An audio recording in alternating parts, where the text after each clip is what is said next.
we have a sixth order polynomial here. So to construct the Routh array, I'll start with s power 6, 5, 4, 3,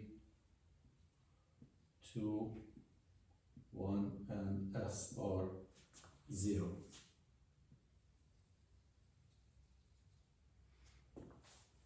Now, s power 6, the coefficient is 1, skip 5, go to 4, the coefficient is 5, skip 3, go to s power 2, the coefficient is 2, skip 1 and go to s power 0, the coefficient is negative 8. Now, s power 5, the coefficient is 1, skip 4, go to 3, 1, skip 2, go to 1 is negative 2, and that's it. Now, B1, let's start determining the coefficients. B1, the column above B1 is 1 and 1. So, B1 equals negative 1 divided by, and then the column is 1 and 1, the 1 goes out here, and the column right after B1 is 5 and 1. So that's a 5, a 1 equals 4.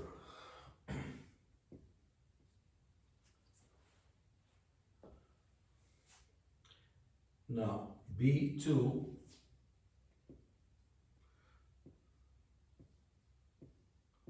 is negative 1 divided by the same first components, and then here's B2, and the column that follows is 2 and negative 2.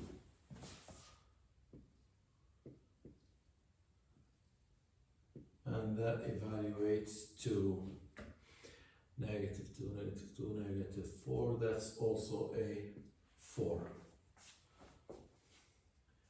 And B3, negative 1 divided by 1, 1, 1. And here's B3.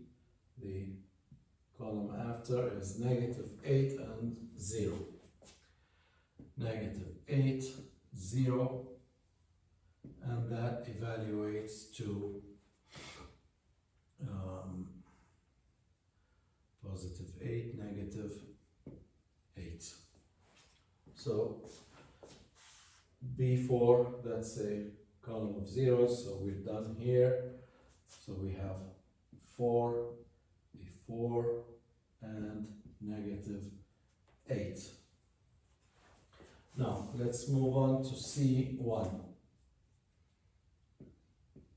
equals negative 1 divided by, and let's look at the column right above C1. The column is 1 and 4.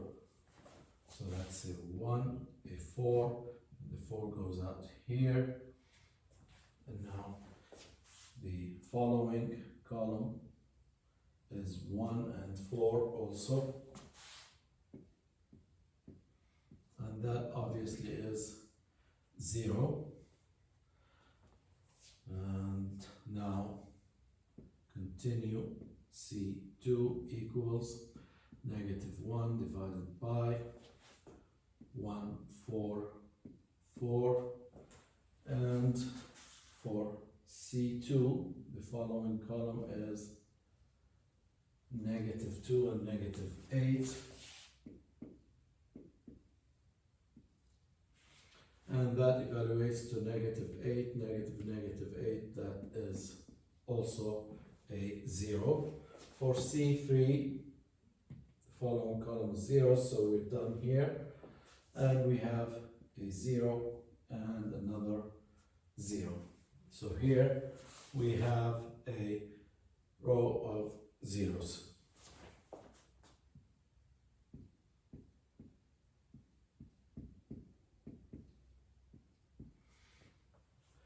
Which means that the auxiliary equation is right here. The auxiliary polynomial,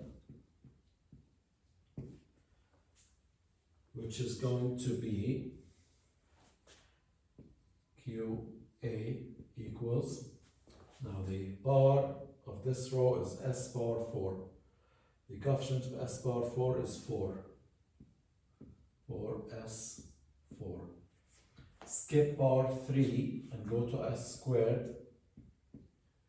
4s squared. Skip power 1 and go to s0. So that's negative 8s0, which is 1. So here's my auxiliary polynomial, and I will take the derivative dqa by ds, and that's 16s cubed plus 8s plus 0. So now I will replace the zeros by the coefficients of this polynomial. We have, for the s cubed, we have 16. For the s1, we have 8. And that takes care of both zeros. And now proceed for D now here. D1 equals negative 1 divided by, for D1, the column above is now 4 and 16. 4, 16, 16 goes out here. The following is 4 and 8 now.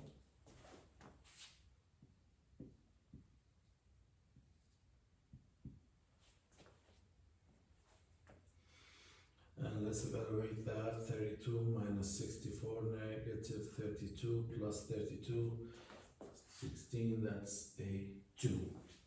So here we have a 2. For D2, negative 1 divided by 16, 4, 16.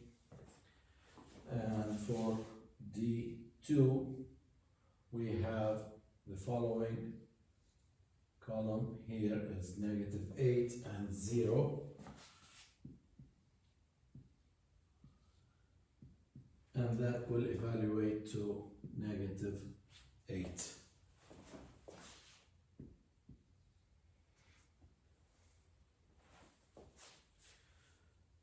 Now,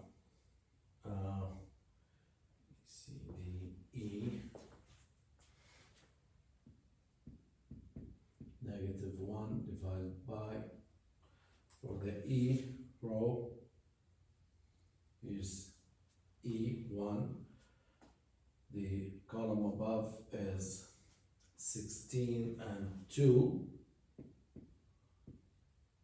2 goes out here, and then the following is 8 and negative 8.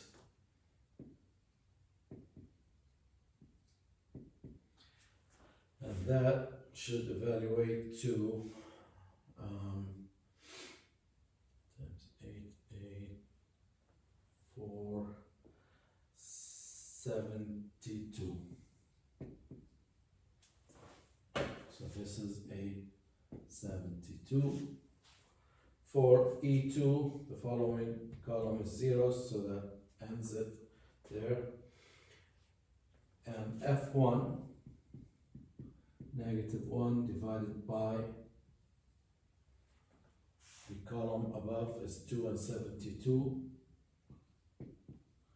72 right here. And the following is negative 8 and 0. And that evaluates to negative 8.